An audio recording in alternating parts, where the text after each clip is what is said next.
So we were discussing about rehabilitation protocol of meniscal repair, and then so if you look at the rehabilitation protocol, it is it does consist of three phases: phase one, two, and three.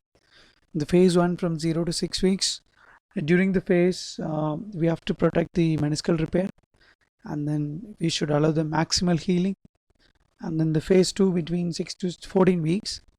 So we should be able to restore the range of movement and muscle strength. And then phase three from 3 to 5 months. So during the period, it's responsibility to optimize functional abilities, and then we should make a plan to return to sport. So let's look into in detail from 0 to 6 weeks.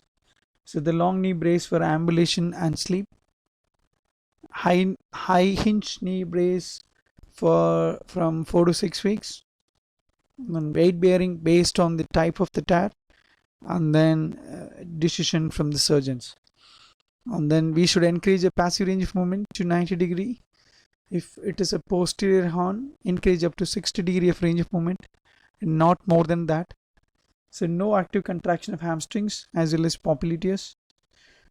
And then you can encourage quadriceps activations along with the neuromuscular electrical stimulations and the straight leg raise. So we should have some prerequisite before you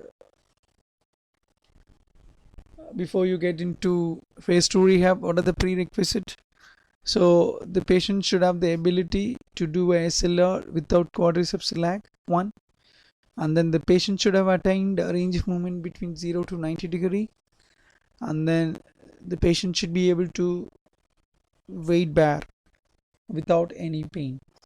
So between the period of 6 to 14 weeks, especially the phase 2, so we have to normalize the gait pattern, especially with the weight bearing. We should have restored the complete range of movement, both active and passive. You can encourage open kinematic chain exercises for the quadriceps, along with the functional progress of closed kinematic chain exercises. For example, cycling, leg press, wall squat, lunge, side step, forward step, ascend and descend, skip, jog, run, and jump. And also, you should encourage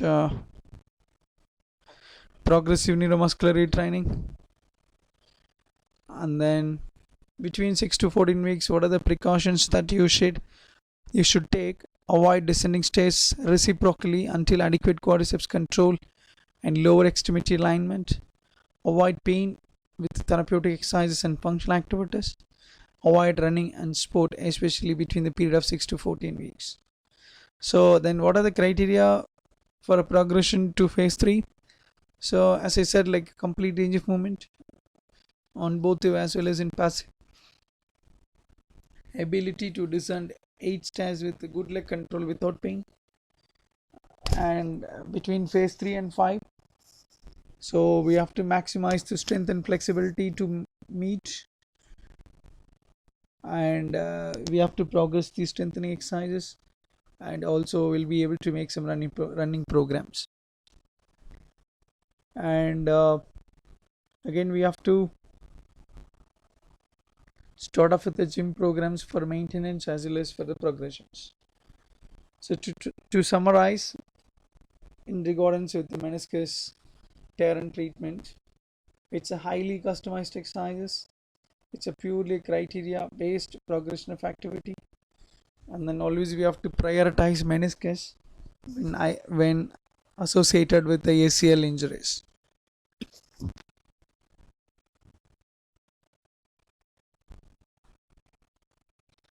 So when you talk about sporting knee functions, on my left hand side, so what are the common complaints in the sporting populations? Say they come to you with a tendinopathy and shin splints, stress fractures. So these are all the common injuries in sporting knee, and there are injury prevention programs to be followed. So the injury prevention program,